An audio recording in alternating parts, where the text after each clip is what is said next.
கற்பூரவள்ளி அதாவது ஓமவல்லி இலை வந்து சேர்த்துக்கலாம்.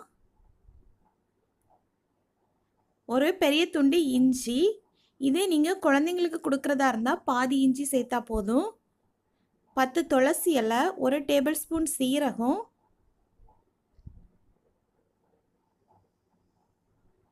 1 டேபிள் ஸ்பூன் நல்ல மிளகு லைட்டாக இடித்து சேர்த்துக்கலாம். கூடவே கொஞ்சமாக மஞ்சள் தூள் சேர்த்துக்கலாம்.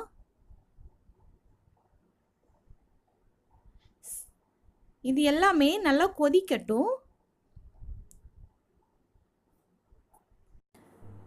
நான் சொன்ன எல்லா அளவுமே பெரியவங்களுக்கு கொடுக்குற அளவு.